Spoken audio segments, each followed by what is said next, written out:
When a lot of small business owners move from looking at their annual accounts to looking at their accounts on a monthly basis, they might refer to that as looking at their management accounts. And what they tend to be looking at is they tend to have a look at their P&L and normally their bank balance. And they'll have a look at their profitability, they'll have a look at their overheads, maybe their sales and gross profit statistics. But what I want to show you today is the structure that I have for all of my clients, and also I utilise the same sort of structure when I worked in the corporate world, when I've worked as a finance director for big businesses and small businesses. So this is the minimum amount of information that I would be reviewing. I do this for my businesses as well as for my clients. So I want to talk you through all of the different elements and why it's really important to be looking at this sort of information on at least a quarterly basis, but ideally a monthly basis. And I would say that this applies to any business, really. I'd say once you get over £500,000 turnover, as a minimum, you need to be doing this on a monthly basis. But really, absolutely every business will utilise this information on a monthly basis. So it doesn't matter if you haven't yet hit that £500,000 turnover stage, you definitely should be looking at as much information as you can. So the first thing I would say is that I put this into what I call a board pack or a reporting pack. And when we refer to management accounts as a management accountant, a chartered management accountant, this is what I would say a comprehensive set of management accounts includes. So the first thing is the P&L, or the profit and loss. So this is going to show you on a high level your sales, your gross profit, your overheads, and then the profit that you've made. And when we're looking at the P&L, depending on the complexities of the business and how much fluctuation there is, as a minimum, you want to have the current year to date and then the last 3 months worth. But ideally, if you can find a way to not make it look too busy, I would say always look at your full year monthly analysis. That's really important so that you can see trends and look at what's happening. Are costs going up? Are costs going down? Where there's links between things. So for example, if your marketing expenditure's gone up, you would also then expect to see an increase in your sales in corresponding months as well. So that's why looking at the detail on a monthly basis is really important for your P&L. But I'd also recommend making sure that you add in some percentages and some ratios. So looking at, for example, your labour costs as a percentage of your sales, and looking at your marketing costs as a percentage of sales. Or if you're a logistics business, then looking at, for example, delivery costs as a proportion of sales. Adding in some of these key percentages make it much easier for you to look at the accounts and make decisions based off them rather than looking at numbers.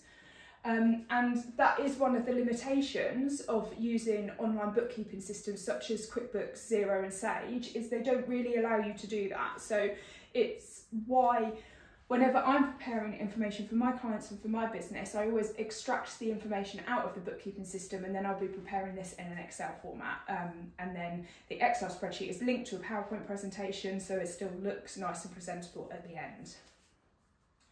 So the second thing that I provide is cash flow.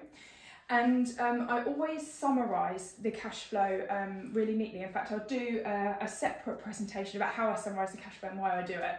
But I'd say key to any of this information is you want to keep it succinct. So when you look in Xero, for example, whatever bookkeeping system you've got, if you look at your P&L, you're going to have maybe like 20, 30, I've seen some systems that have got as many as like 40, 50 categories. Now, when you're having a look at that on a monthly basis, to go through every single one of those categories and think, is there a trend in that number? Is there any action I need to take? Is there anything I need to be aware of? The more categories you have, the more difficult that becomes. And therefore, when we're preparing monthly management accounts, really in like your P&L, you want to try and keep that to probably 7 or 8 categories maximum. So you're going to group them together. So you're going to have like your sales, and then you're going to have your cost of sales. Then you might group all of your staff costs together. Then you might group all of your marketing costs together. And what you're going to do is you're going to have a look at that information, and then if there's like a trend or something that you think, oh, that's not quite right, I need to do a deep dive on that, then you go away and do a deep dive on that. Or if your accountant is preparing the information for you, then for example, if your marketing costs have gone up, they should also be providing additional analysis or additional commentary to explain exactly why that's happened and make recommendations about what you need to do about it. So particularly with the cash flow, I try and keep this to, there's 7 key categories that I use. It shows where the money is flowing in and out of the business from the customers, where you're paying for all of your overheads, how much money is going out on salaries, but also I like to include in here how much money you're spending on fixed assets, because I think it's really important that businesses continue to invest, particularly in the 2024 or in the future with technology improving. You know, investing in technology is really important for businesses to enable them to keep their labour costs low on a long-term basis. So investment's really important to tracking cash flow as well. So the next thing to have a look at then in your management accounts would be your balance sheet. Now, a lot of people don't really understand what the difference between the balance sheet and the cash flow is, but your cash flow shows you all of the cash or the money that's gone in and out of your business, typically a bank account now. Whereas your balance sheet shows you money that is owed to you, anything that you own, and also anything that you owe. So that would be if you owe your suppliers money, if you owe, if you've got maybe loans, overdrafts, things like that to repay, that would all be included in your balance sheet. And it will also give you an overview of how much money is owed to you by your customers, how much assets you've got, so if you're holding stock, how much cash you've got in your bank, everything like that's included in your balance sheet. And there'll be some key numbers in your balance sheet that you want to have a focus on as well. And in particular, I always include an aged debtor and an aged creditor analysis. And this is having a look at money that you owe to your suppliers and money that your customers owe to you. And it's just taking that high level number and breaking it down. There's lots of ways you can break it down. You can age it based on how old that invoice is. You can age it based on whether it's overdue or not. And you can break it down to category of customer, to customer level. There's lots of different ways that you can cut it, but you need to go to the level of detail that's right for your business. So the next thing that I always like to include in all of the board packs that I prepare for my businesses and for my clients is a rest of year forecast, because the primary focus of looking at your management accounts is to change the future. You want to drive your business performance, that you're increasing your profits, improving your cash flow and growing your business. And therefore, just all of this information here tells us what has happened, but what we want to know is what is most likely to happen moving forward. And that's where the rest of year forecast comes in. So we don't ever want to go to too much detail on this, but what we can do, for example, is we can extrapolate it out and say, okay, at the moment our run rate for our sales is this. If we continue with this run rate, we'll add in any key, significant changes that we're expecting to occur throughout the year. Then we can have a look at our run rate for our overheads and, add in, are we planning to recruit later on in the year or something like that? Maybe we're moving office. And we can have a look at where we're going to finish for the year, both from a cash perspective and from a profitability perspective. And I always find this slide the most powerful when it comes to discussing this with my clients, because this is what they're most interested in, because this is reality. You might be having a few good months, or you might have lots of money in the bank, but are you still going to have that year end? And are the results going to be what you want them to be? And if they're not going to be what you want them to be, then now is the chance to change them. So this is where we spend an awful lot of time discussing how we can drive these numbers to be exactly what the business owner wants them to be, using everything that we have found out about the business from looking at these 3 areas. So the next thing that I think is incredibly important for every business to be looking at on a monthly basis is a deep dive sales and gross profit analysis. Now, when we're looking at the profit and loss, I tend to find that most small business owners are very aware of every cost that's going out of their business. Small businesses are such that the business owner tends to be the one that's authorising things in the bank, and they've got visibility of the bank statement, so they tend to be quite aware of their overhead costs. And therefore, when it comes to profitability, if your profit isn't where you want it to be, or potentially you're having a good month, usually the answer always lies in the sales and GP analysis. And so that's why we also spend quite a lot of time looking at the sales and GP, thinking, you know, are we pricing right? Are we discounting too much? Are we securing the right type of customers that will pay the right price for the products? Are our costs from suppliers going up?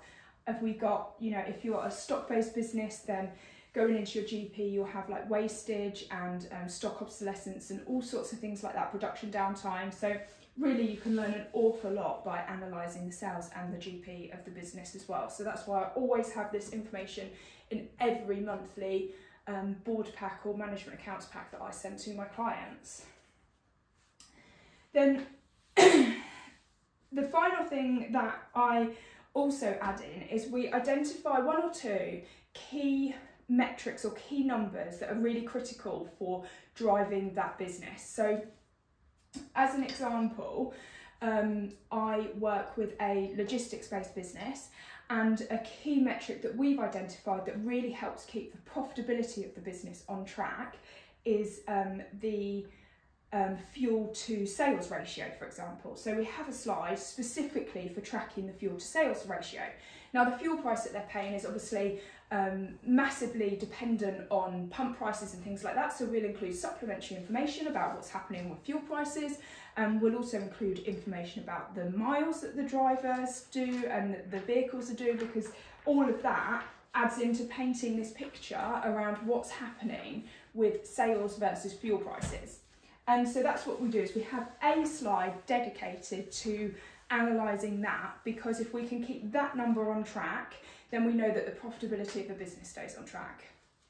And so as a small business, it's really important that you identify exactly what those 1 or 2 or, you know, maybe 3 or 4 numbers are for your business, and that you're doing a deep dive on them on a regular basis and you know them inside out. You don't just want to track the number, you need to track the driver. So, you know, whether for you, maybe it might be if you're heavily spending on ad spend, you know, like pay-per-click or Meta, things like that, then you're likely to probably have a slide related to that, and you're going to have multiple numbers on there. So you're probably going to have like your total ad spend, you're going to have your click-through rate, you're going to have your conversion rate. All of those sorts of numbers are going to go on there, and what you're trying to do is paint an entire picture of what's happening, because you need to know if one of those areas is not on track. You need to know exactly what it is so that you can take action and correct it. So this is a snapshot of the format that I use with all of my clients, and also with my businesses too. And as I say, when I've worked as a finance director in the corporate world for multiple other businesses, this is also the same format that every board pack that I've introduced has had. It really gives you a full holistic overview of what's happening in your business, and if you can then utilise this to decide actions that you can take and implement in your business over the coming weeks, when you come to review your management accounts the following month, you should see that the numbers are moving in the right direction and that you're staying on track to achieve your goals and to build a financially successful business.